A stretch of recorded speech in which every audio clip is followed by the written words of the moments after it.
So this one here, as you can see, it was made using eggshells, crushed eggshells that I collected and then stick them on, dried them out first and then stick them on, and then I painted it and then lay it with several different kinds of paint and shimmers to get this effect.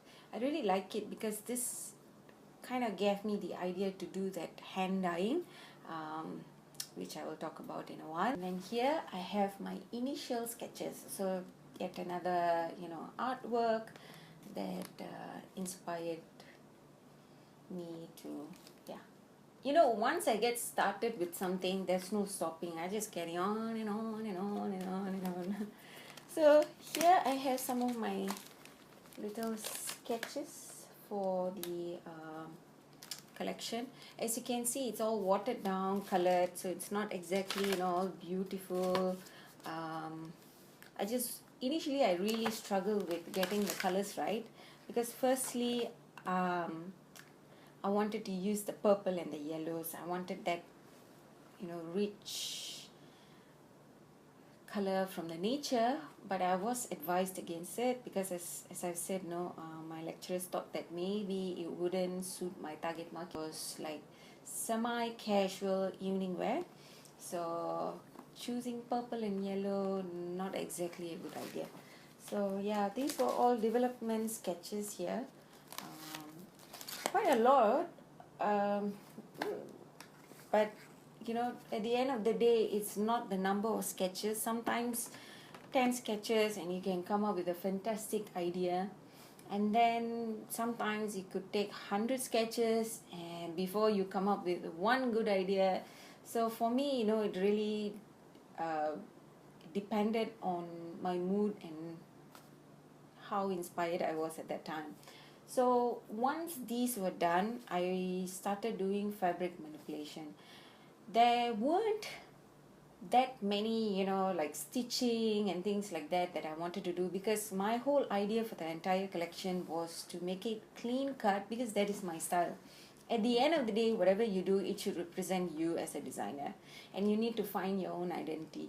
So for me, from the beginning, I knew that I wanted to design clothes that were clean cut, wearable, not over the top crazy, because that is not going to sell. But however, when you are going through your journey with your school and getting educated, you need to explore. And I think school really made me break my mental blocks and made me explore out of what I wanted to do. So that was a good thing. And so coming back to the collection, fabric manipulation, I started to. So for this final project, we were told to create 30 complete looks. So I did 30 complete looks, but for sampling and for creation, to create the collection and also to take your photo shoot and all of that stuff, we were told to create 8. And I think 8 is a good range if you want to sell your collection to the stores or boutiques or anywhere. Here is the final 8. So here we go, and here I have the line drawings. So I wanted to showcase my expertise. Well, I wouldn't say I'm an expert, really. I'm still learning, but I really enjoy well-made garments. I don't make much clothes for myself, but I enjoy seeing clean cut, well-made garments. And I don't think there are that many unless you pay big bucks. So I wanted to be able to offer people or women, all shapes, sizes and age, garments that were well made, that would last from season to season. And there were 2 brands that kind of inspired me, Club Monaco and Max Mara. I love their collections. so beautiful, and you can see that those garments you can wear them year after year. So I thought my collection, when I do the garments that I do, I want them to be like that as well. So here I have my samples. So these were all handmade by me. I did not outsource any of it to tailors. I did them all by myself.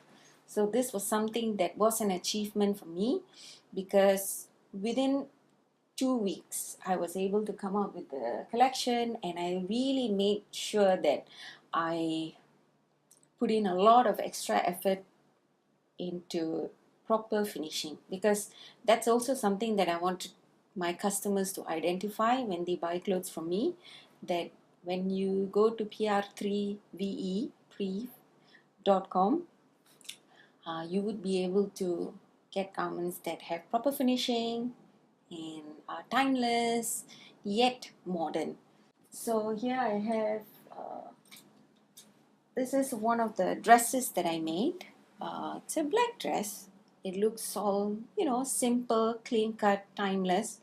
I also added what you call, like, circular chain haberdasheries or trims. It really takes a garment to the next level.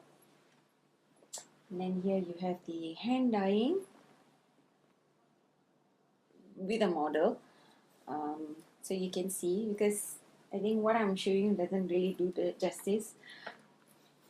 So here it has like a back keyhole opening. So the many of my garments here has this feature of, very interesting back with the keyhole, because this was kind of the inspiration I got from, heads turned as they walk towards the valley of the sin, towards the gates of hell in the poem.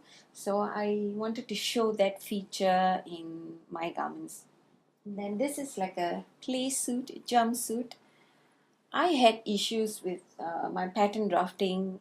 My first time when I did the toile fitting for the model, oh my goodness, it didn't fit the model, and I was freaking out, because I was like, okay, this is my first time drafting a play suit, and play suit is like the top and the bottom. It's like top, and then you have to draft it with your trousers, so that it kind of matches, and you have to take into consideration, the body rise, and when the person sits, how the fabric and the material moves. So I was like, oh my goodness, I really had a tough time getting this one drafted properly. But the end result at the end, the final fitting, or the final product came out really well, and I'm very happy. This is one of my personal favorite, and that's because of this.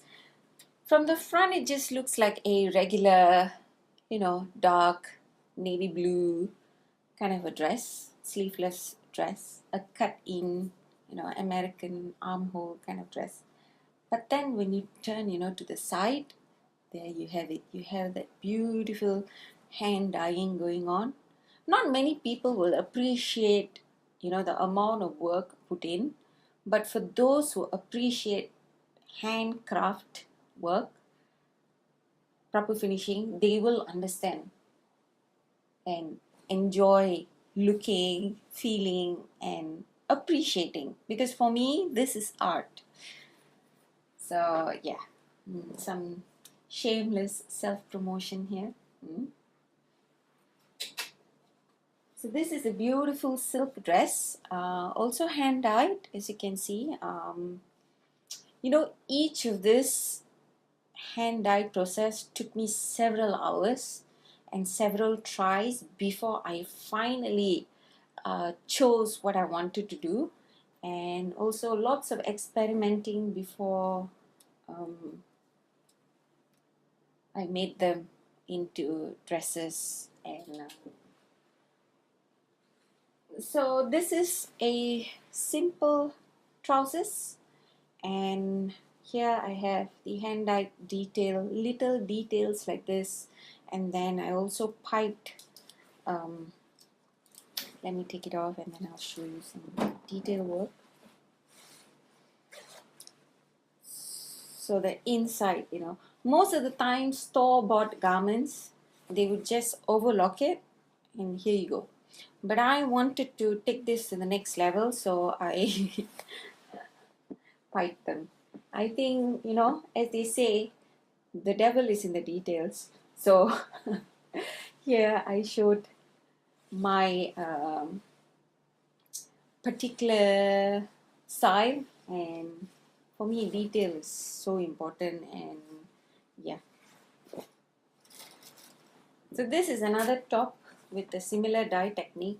So I don't know how you see this, but for me I see this as similar to the Botticelli's painting of the circles of sin, and you know your journey going through that circle of sin. And I think it is so interesting the patterns that you get when you do that low water immersion dyeing. So for this collection, actually I did two different types of hand dye. One was shiburi, which is similar to the shiburi dyeing, asari shiburi dyeing. It's like folding the fabric and then you get a different pattern. So I use like washing machine hose to derive this pattern here, as you can see. And then I also use like folding the garment into a certain manner in order to get this pattern. So it was two different styles of dye techniques that I used, and I really like the patterns that came out from this dye technique because it really showed my inspiration and collection that kind of reflects in many of the other inspiration, visual inspiration and collage and drawings that I did.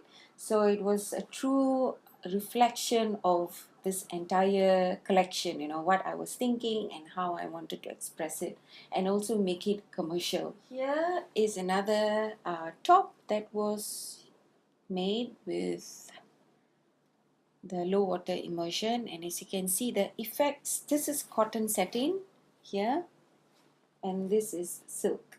This one is silk, this is cotton satin. So you see different, it's the same color but different style and effects that you get.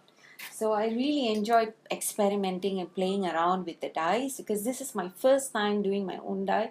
My first dye experience was a complete failure, and I was so demoralized because I didn't know at that time that you need certain ingredients, to be put in your dye mix to achieve the proper result. So it was really a lot of experimenting, failures, and research and learning, and the end result was really good. And I think this is the way that I want to make my own fabric and textiles, since I really enjoy textiles.